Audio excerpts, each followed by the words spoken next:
नमस्कार दोस्तों, आइए आज हम लोग क्लास 7 का चैप्टर 1 प्रारंभ करते हैं, जिसका नाम है हजार वर्षों के दौरान हुए परिवर्तनों की पड़ताल। नीचे एक नक्शा दिया गया है, ये देखिए बना है। ये मानचित्र 12वीं सदी के भूगोलवेत्ता अल इदरीसी ने बनाया था। ये जो आप चित्र देख रहे हैं, ये नक्शा जो देख रहे हैं, ये 12वीं शताब्दी में बनाया है और अल इदरीसी ने बनाया है, जो कि एक अरबी यात्री था। ये देखिए, और एक मानचित्र 2 भी दिया जाएगा अभी आगे चल के। अरब भूगोलवेत्ता अल इदरीसी ने 1154 में बनाया था। जब ये 1154 चल रहा है, इसको हम लोग कहेंगे 12वीं शताब्दी।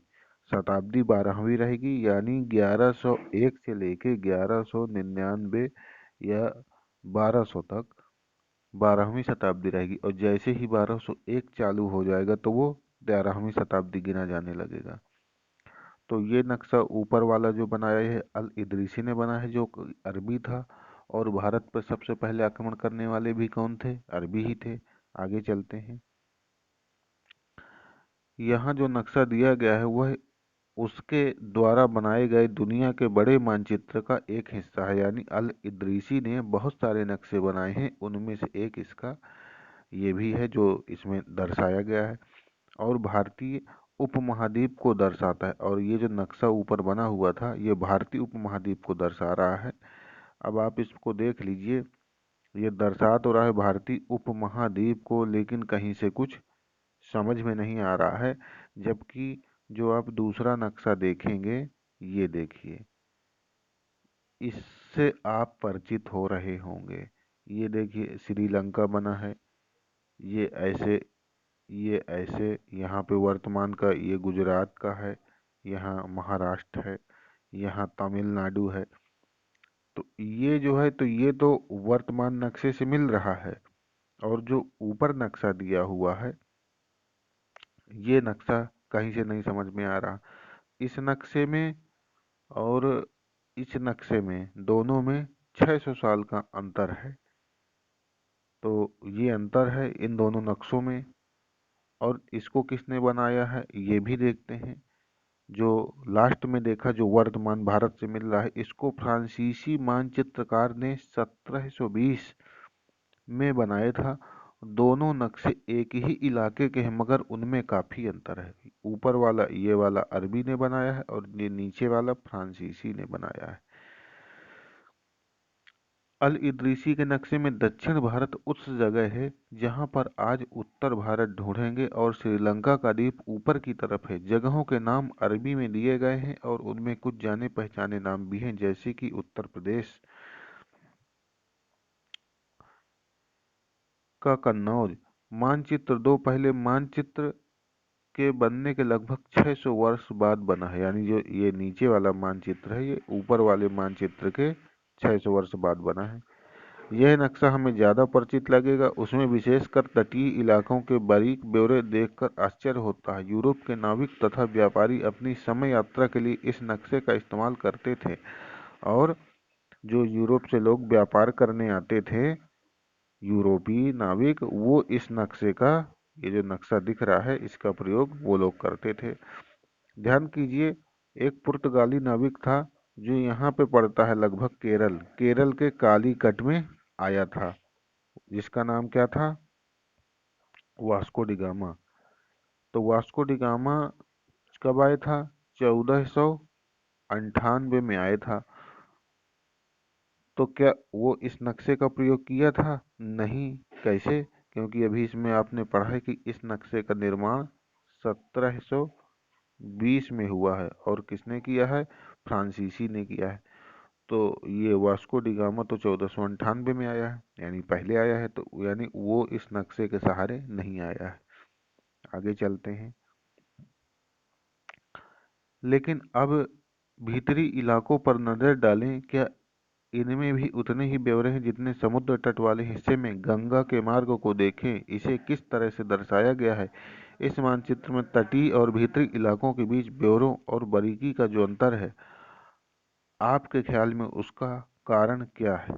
अब ये देखिए नक्शा जो है इतना बारीक दिया हुआ है, तो इसमें हम लोग ज़्यादा समय न वेस्ट करें। इतना ही बहुत है कि ये फ्रांसीसी ने बनाया है और वो अरबी ने बनाया है, ये 1720 में बनाया है। आगे चलते हैं।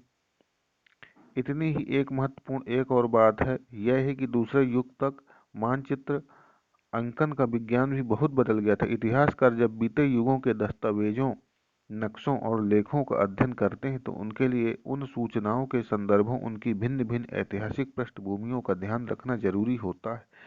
नई और पुरानी शब्दावली, अगर समय के साथ साथ सूचनाओं के संदर्भ बदलते हैं तो भाषा और अर्थों के साथ क्या होता है। ऐतिहासिक अभिलेख कई तरह की भाषाओं में मिलते हैं और ये भाषाएं भी समय के साथ साथ बहुत कुछ बदलती हैं।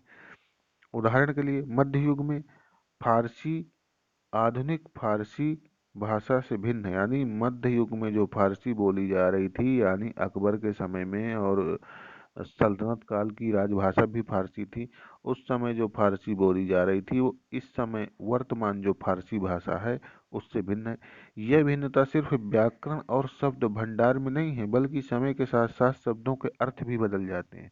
यानी जैसे समय बीतता जाता है तो उन शब्दों का अर्थ भी बदल जाता है। उदाहरण के लिए हिंदुस्तान जो शब्द है, जिसे आज हम भारत कहते हैं, हिंदुस्तान कहते हैं, को लीजिए। आज हम इसे आधुनिक राष्ट्र राज्य भारत के अर्थ में प्रयोग करते हैं। यानी जब कोई हिंदुस्तान कहता है तो हम सोच लेते हैं कि हिंदुस्तान यानी भारत की बात कर रहा है। लेकिन 13वीं शताब्दी में, यानी 1200 कुछ, यानी कि सल्तनत काल में, जब फारसी के इतिहासकार मिनहाज ए सिराज ने हिंदुस्तान शब्द का प्रयोग किया है तो उसका आशय था पंजाब हरियाणा गंगा यमुना के बीच के क्षेत्र। उसका आशय क्या था? क्योंकि जो मुस्लिम आक्रमणकारी आए, जो सल्तनत काल में जो मुस्लिम आए और उन्होंने भारत पर आक्रमण किया, शासन किया, तो वो सब लोग इसी हिस्से से आए थे। जैसे आपको बता दें, ये है एक भारत, ठीक है। तो अब ये लोग जब आए हैं, इस हिस्से से आए हैं, यहाँ से एंट्री किए हैं और यहाँ से एंट्री किए हैं, और यहाँ पे सिंधु नदी बहती थी। और आपको ध्यान होगा उत्तर प्रदेश या जो भी मान लीजिए, वहाँ से गंगा नदी ऐसी ऐसी जाती है, यहाँ से यमुना जाती। तो ये वाला जो क्षेत्र है, और यहाँ पे ही हरियाणा पड़ेंगे, ये सारी चीज़ें पड़ेंगी। तो इन सब क्षेत्रों को ये सिंधु कह रहा है। यानी क्या कह रहा है? पंजाब हरियाणा और गंगा जमुना। तो यहाँ पे ही तो पंजाब है, हरियाणा है, और ये गंगा जमुना होगा। तो ये वाला जो क्षेत्र है पूरा, इसको क्या कह रहा है? इसको कह रहा है हिंदुस्तान। आगे चलते हैं। उसके इस शब्द का राजनैतिक अर्थ में उन इलाकों के लिए इस्तेमाल किया जो दिल्ली के सुल्तान के अधिकार क्षेत्र में आते थे। तो दिल्ली के अधिकार क्षेत्र में क्या आते थे? ये जो शब्द, ये जो स्थान दिए गए हैं, यानी पंजाब हरियाणा गंगा जमुना के जो क्षेत्र था, यही उस समय दिल्ली के सुल्तान के अधिकार क्षेत्र में आते थे। और इधर सिंध का हो गया, मुल्तान का हो गया, क्योंकि यहीं से ये लोग आया करते थे। आगे चलते हैं।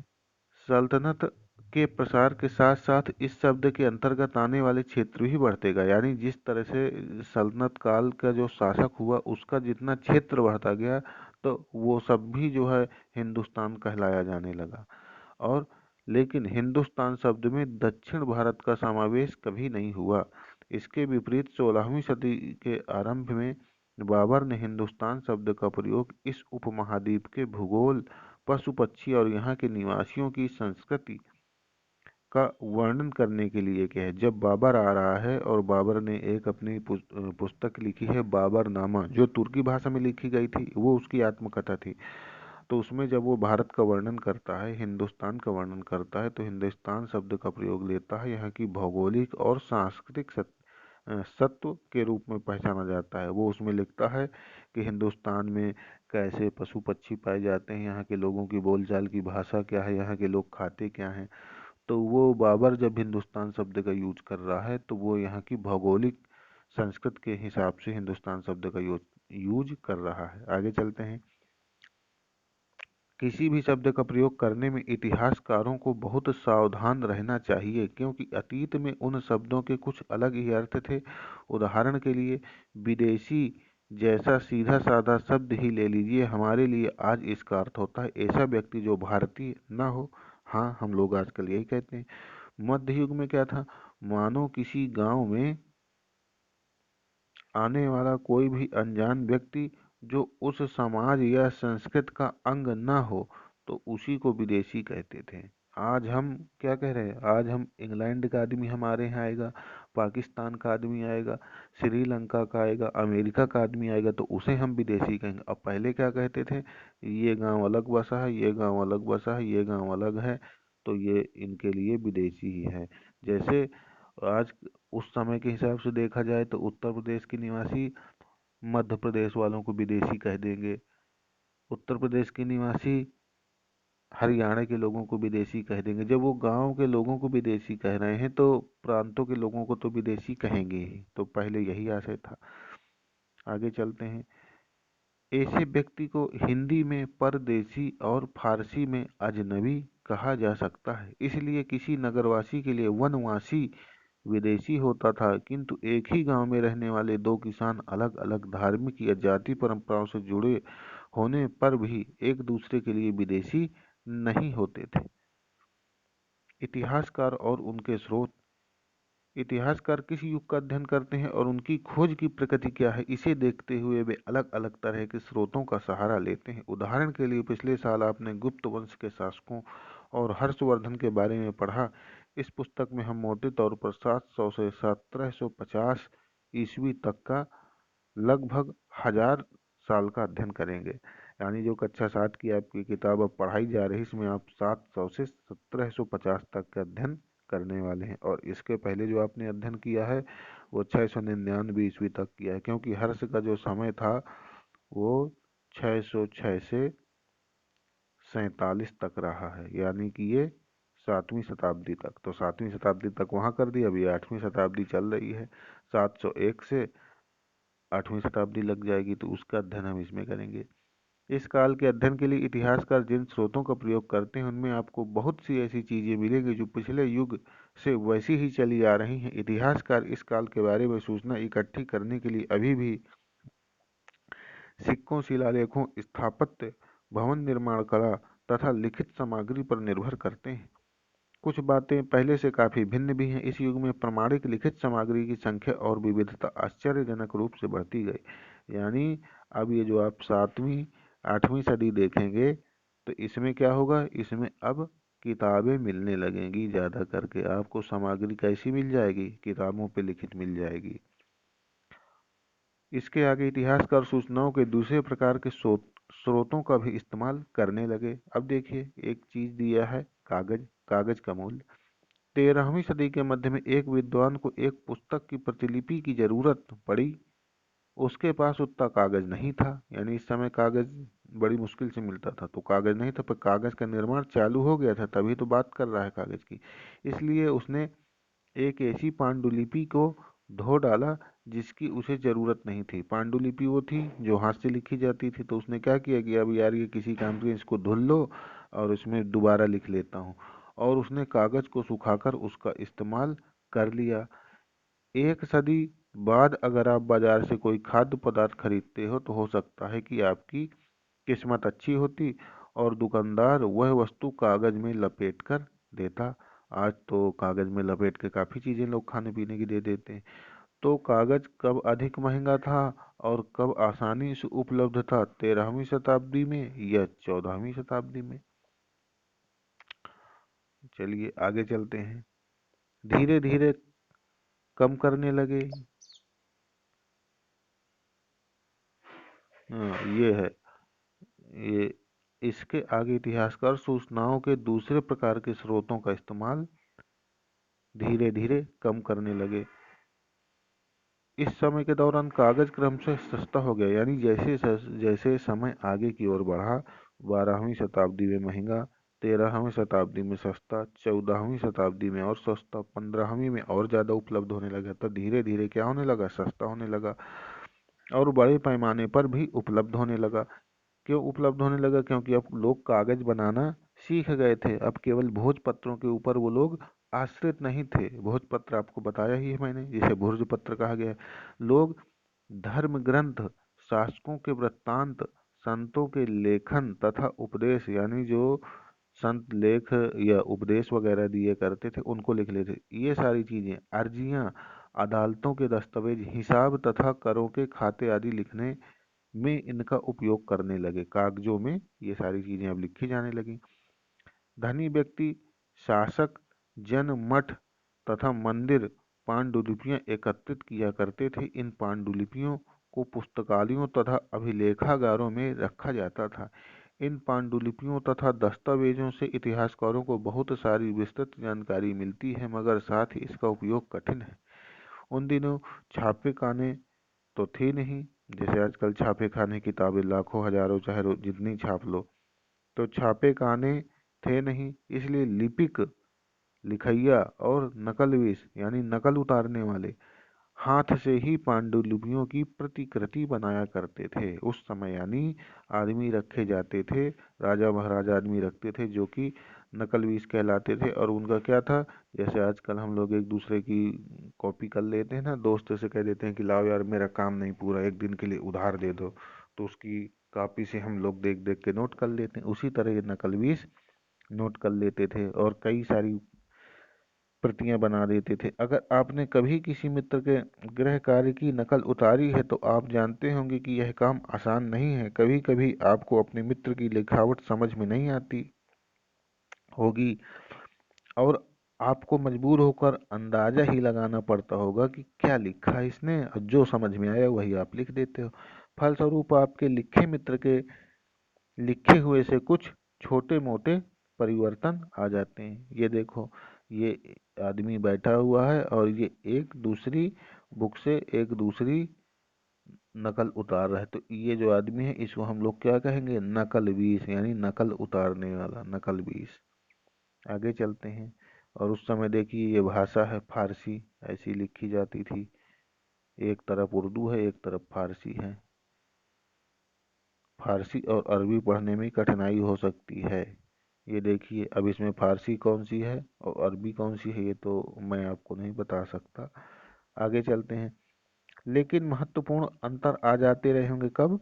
जब हम एक दूसरे की कॉपी से नकल उतारते हैं और समझ में नहीं आया, तो इसी तरह ये लोग भी नहीं समझ पाते रहे होंगे। तो जब नकल उतार रहा है नकलवीस, तो यानी नहीं समझ पाया तो उसको जो समझ में आया वो लिख दिया, तो वो अंतर आ जाते रहे होंगे। पांडुलिपि की प्रतिलिपि बनाने में भी कुछ कुछ यही होता था। प्रतिलिपियां बनाते हुए लिपिक छोटे मोटे फेर बदल करते चले गए। कहीं कोई शब्द, कहीं कोई वाक्य, सदी दर सदी प्रतिलिपियों की भी प्रतिलिपियां बनती रहीं और अंततः एक ही मूल ग्रंथ की भिन्न भिन्न प्रतिलिपियां एक दूसरे से बहुत ही अलग हो गई। इससे बड़ी गंभीर समस्या उत्पन्न हो गई, क्योंकि आज हमें लेखक की मूल पांडुलिपि शायद ही कहीं मिलती है। हमें बाद के लेखकों द्वारा बनाई गई प्रतिलिपियों पर ही पूरी तरह निर्भर रहना पड़ता है। इसलिए इस बात का अंदाजा लगाने के लिए कि मूल रूप से लेखक ने क्या लिखा था, इतिहासकारों को एक ही ग्रंथ की विभिन्न प्रतिलिपियों का अध्ययन करना पड़ता है। कई बार लेखक स्वयं भी समय समय पर अपने मूल वृत्तांत में संशोधन करते रहते हैं। 14वीं शताब्दी के इतिहासकार जियाउद्दीन बर्नी ने अपना वृत्तांत पहली बार 1356 में और दूसरी बार इसके 2 वर्ष बाद लिखा। दोनों में अंतर है, लेकिन 1971 तक इतिहासकारों को पहली बार वाले वृत्तांत की जानकारी भी नहीं थी। यह पुस्तकालयों के विशाल संग्रहों में कहीं दबा पड़ा था। नए सामाजिक और राजनैतिक समूह सन 700 से 1750 के बीच के 1000 वर्ष का अध्ययन इतिहासकारों के आगे भारी चुनौती रखता है। मुख्य रूप से इसलिए कि इस पूरे काल में बड़े पैमाने पर और अनेक तरह के परिवर्तन हुए। इस काल में अलग अलग समय पर नई प्रौद्योगिकी के दर्शन होते, जैसे सिंचाई में रहट का प्रयोग इसी काल में हुआ, कटाई में चरखे और युद्ध में आग्नेयास्त्र, यानी युद्ध में अब क्या चलने लगे तोप खाने और बारूद का प्रयोग होने लगा। ये मध्यकाल की विशेषता है।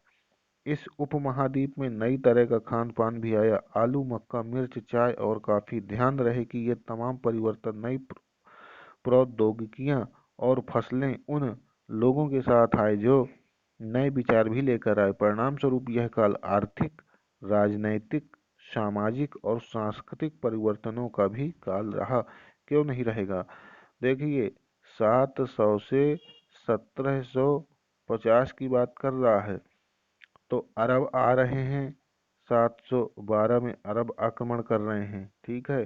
फिर पुर्तगाली आ रहे हैं, 1498 में पुर्तगाली बस्तियां बन गई। फिर अंग्रेज आ रहे हैं 1608 में, अकबर अकबर नहीं, अकबर के बाद जहांगीर आया उसके समय में। फिर डच आ रहे हैं, फ्रांसीसी आ रहे हैं। तो 700 से 1750 में इतने लोग भारत में आए हैं कि परिवर्तन क्यों नहीं आएगा? तो जब इतने लोग आएंगे तो सामाजिक और सांस्कृतिक परिवर्तन तो निश्चित ही होना है, और राजनीतिक भी हुए। कैसे? मुसलमान आ गए तो वो यहाँ के शासक बन गए। कैसे? अंग्रेज आ गए, वो यहाँ के शासक बन गए। तो ये हो गए हमारे राजनीतिक परिवर्तन। और आर्थिक तो खैर आप लोग जानते ही हैं। तो सामाजिक कैसे हो गए? जब ये लोग आएंगे तो अपनी समाज की कुछ परंपराएं लाएंगे, तो उसको हम लोगों ने भी सीखा और सब लोग साथ में रहते थे, तो सामाजिक परिवर्तन भी आएंगे। आगे चलते हैं। इस युग में लोगों की गतिशीलता, एक स्थान से दूसरे स्थान पर आना जाना भी बहुत बढ़ गया था। अवसर की तलाश में लोगों के झुंड दूर दूर की यात्राएं करने लगे थे। इस उपमहाद्वीप में अपार संपदा और अपना भाग्य गढ़ने के लिए अपार संभावनाएं मौजूद थी। इस काल में ये क्या बना हुआ है? ये रहट है।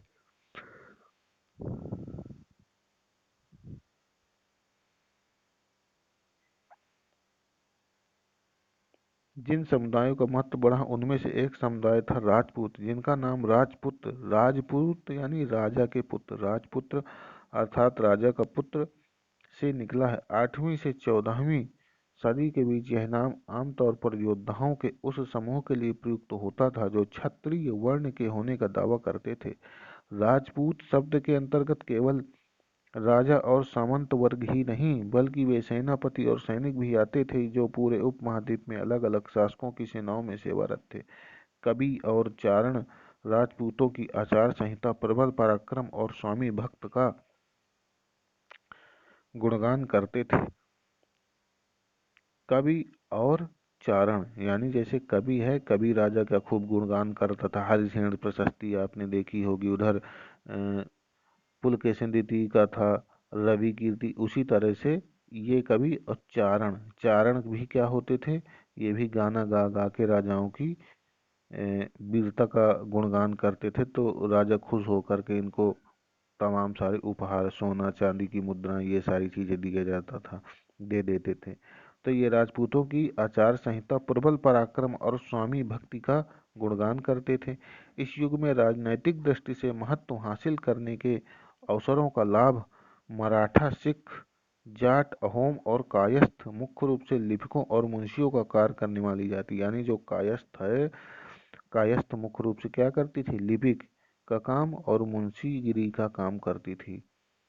ठीक है, यानी इन शासकों के यहाँ पे ये लिपिक का काम करते थे, लिखने का काम करते थे। जैसे अभी आपने पढ़ा वो प्रतिलिपि लिख रहा है, तो यही सब।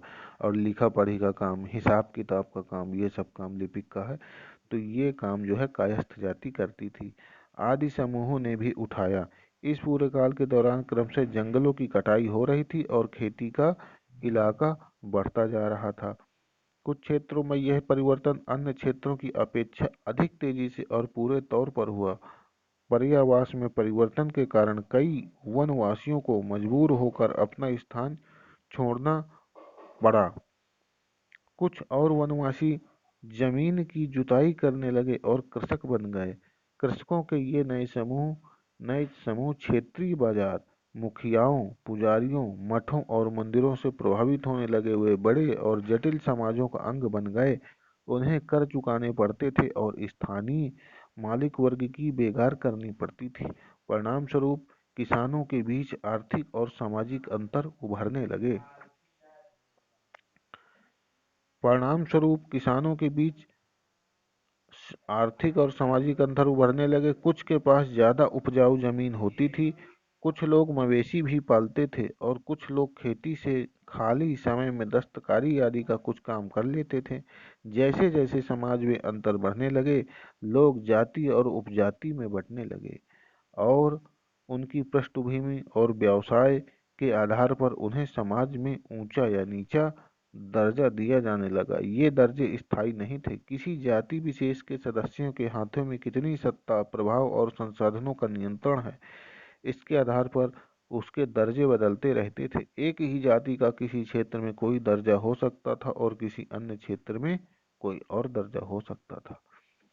अपने सदस्यों के व्यवहार पर नियंत्रण करने के लिए जातियां स्वयं अपने अपने नियम बनाती थी। इन नियमों का पालन जाति के बड़े बुजुर्गों की एक सभा करवाती थी, जिसे कुछ इलाकों में जाति पंचायत कहा जाता था। लेकिन जातियों को अपने निवास के गांवों के रिवाजों का पालन करना पड़ता था। इसके अलावा कई गांवों पर मुखियाओं का शासन होता था। मिल मिलाकर वे किसी राज्य की एक छोटी इकाई भर होती थी। क्षेत्र और साम्राज्य, ये क्या है?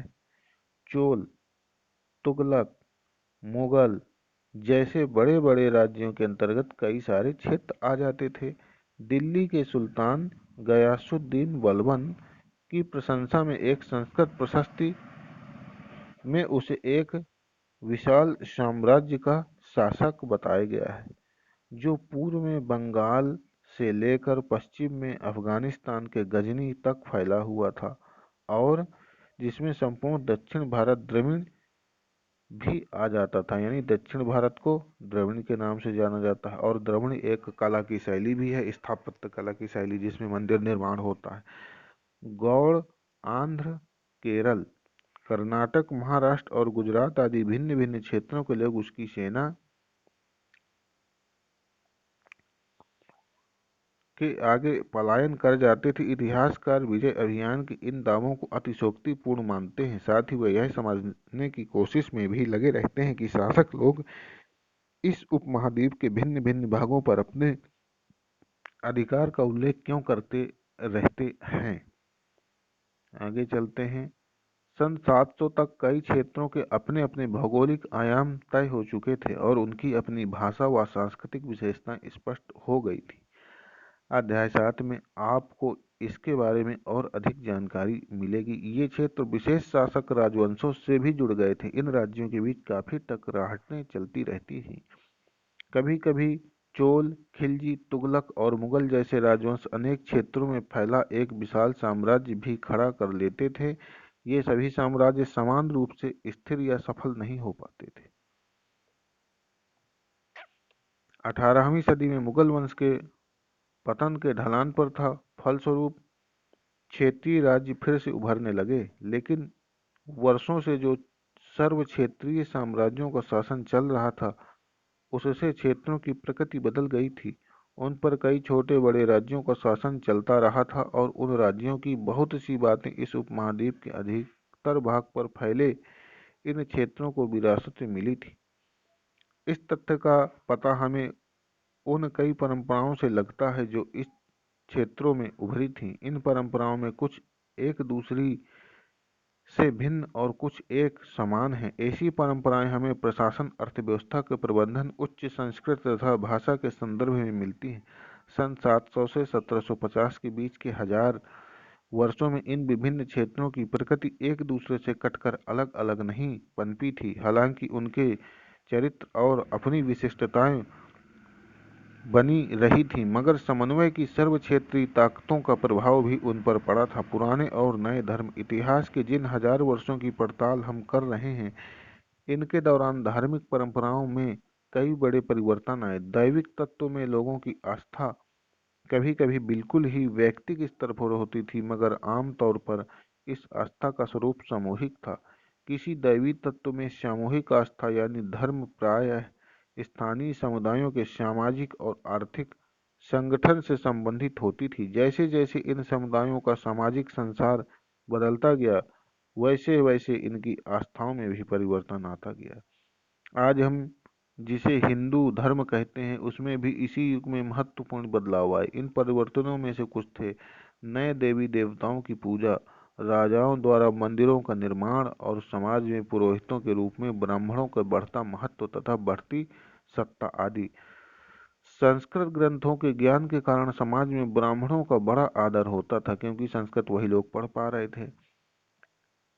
इनके संरक्षक थे नए नए शासक, और इन ब्राह्मणों को संरक्षण दे रहे थे नए नए शासक, जो स्वयं प्रतिष्ठा की चाह में थे।